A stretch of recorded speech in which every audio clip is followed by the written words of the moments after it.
Hi, it's Jen with Cherry Tree Beads, and today we're going to make this unicorn ornament kit.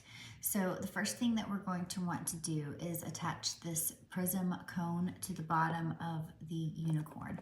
We're going to do that using a jump ring.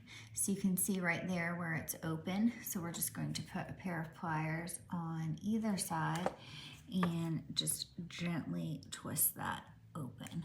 And then once you have that open, you can go ahead and string on your prism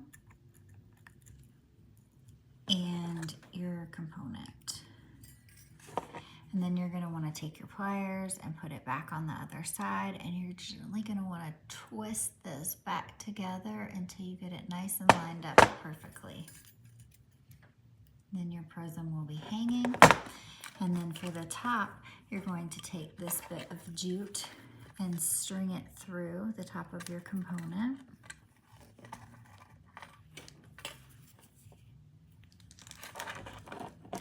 And then we're just going to tie a knot right here.